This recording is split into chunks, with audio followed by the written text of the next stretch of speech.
had been slaughtered by a Heartwyld horde. Those few who'd survived had retreated to the city of Castia and were now under siege, forced to endure sickness and starvation while the enemy gorged themselves on the dead outside their walls. That, and there'd been a touch of frost on the ground this morning, which didn't seem fair this early into autumn, did it? Pip returned with 2 pints and 2 friends Clay didn't recognize, whose names he forgot just as soon as they told him. They seemed like nice enough fellas, mind you. Clay was just bad with names. "So you were in a band?" one asked.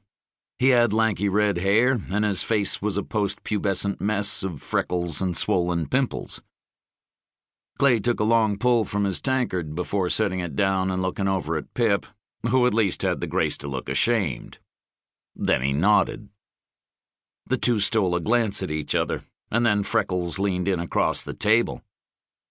"Pip says you guys held Coldfire Pass for 3 days against 1,000 walking dead." "I only counted 999, Clay corrected. "But pretty much, yeah." "He says you slew Akatong the Dread," said the other, whose attempt to grow a beard had produced a wisp of hair most grandmothers would scoff at. Clay took another drink and shook his head. "We only injured him. I hear he died back at his lair, though. Peacefully. In his sleep." They looked disappointed, but then Pip nudged one with his elbow. "Ask him about the siege of Hollow Hill." "Hollow Hill?" murmured Wispy. Then his eyes went round as court-marked coins. "Wait, the siege of Hollow Hill?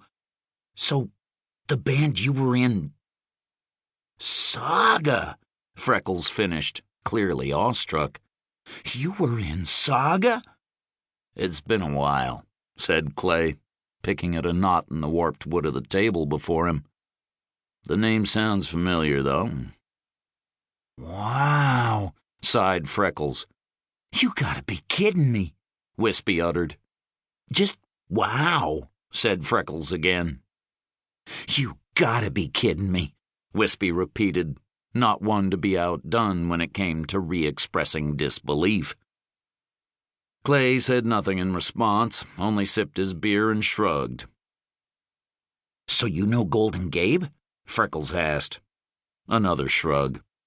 "I know Gabriel, yeah." "Gabriel!" trilled Pip, sloshing his drink as he raised his hands in wonderment. "Gabriel, he says, classic." "And Gamelon?" Wispy asked. "And Arcandius Moog? And Matrix Skulldrummer?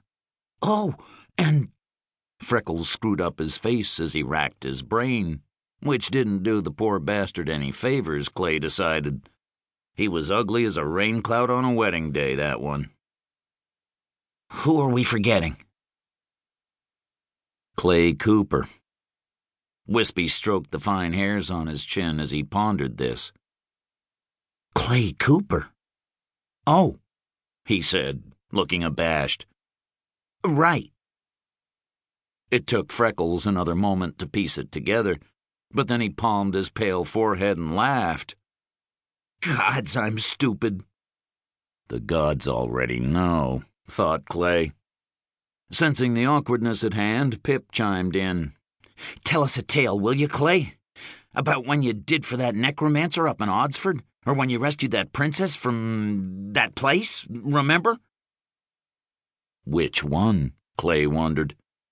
They'd rescued several princesses, in fact, and if he'd killed one necromancer, he'd killed a dozen. Who kept track of shit like that? Didn't matter anyway, since he wasn't in the mood for storytelling. Or to go digging up what he'd worked so hard to bury, and then harder still to forget where he'd dug the hole in the first place.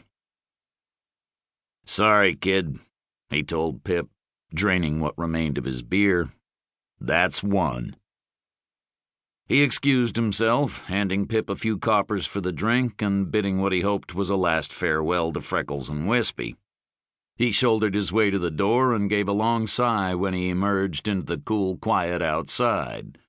His back hurt from slumping over that table, so he stretched it out, craning his neck and gazing up at the first star.